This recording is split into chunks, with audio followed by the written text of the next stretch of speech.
अनेक अछि हेले ई समस्या के दूर करबा लागि हमर नेता माने नहीं चाहबा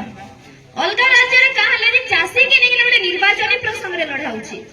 सेनो कहले जे पार्टी पार्टी भीतर माल लागुछ कि धान क्विंटल 3100 कि 3500 कि 4500 दी हमर पाख राज्य छत्तीसगढ़ अछि धान क्विंटल केते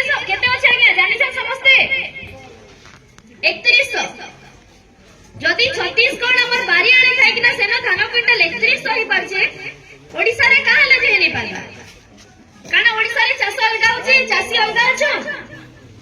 सेही तो समान चासी सेही तो समान चाष फिर एते फरक कहले होछि छत्तीसगढ़ रे फिर देखु ना गया प्रति 5 वर्ष रे गुटे सरकार बदलुछि आ हमर ओडिसा रे 25 वर्ष आला गुटे ही सरकार अछि अछि कि ना गया कोन गुटे स्थिर सरकार अछि सरकार चाहले आगे हम सोनपुर रे नक्शा बदले नै पारता हेले दुखर कथा बोधे तमर इच्छा नै न कि हमर सोनपुर अंचल रो विकास हो हमर न चासी मनकर विकास हो हमर न जुआन पिला मनकर विकास हो बोली किना दादन जैसन कर गया गारू दादन जाउ छ पिला माने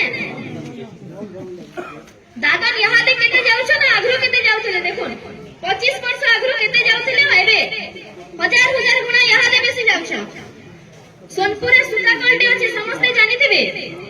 बलांगीर चिनी कल अछि 2000 मसिया रे हमर सोनपुर सुता कल बंद ही पड़ी छै आपण माने केबे सुनले न हमर एमपी एमएलए केबे कहले न विधानसभा रे कि मोर सोनपुर रे सुता कलटी पड़ी छै हमें आके खुलामा हमर पिला मन को इनो रोजगार देमा समस्त जानि छ सोनपुर रे जंगल जमी पानी सब जिंस रे सुविधा अछि गुटे कणा आगे न 10टा भी सुता कल खुली पारता सब पानी नदी थाई कि ना हमर सोनपुर रे देखबे चासी मन जमी के पानी पहुंची नै परबा इंश्योरेंस समस्त करा सके इंश्योरेंस पैसा मिलु छे टाइम टू टाइम इंश्योरेंस रो मिलु छे क्या कहीं जाउ छे से पैसा एते क्षति नष्ट हो छे चासी मन को इंश्योरेंस कहीं जाउ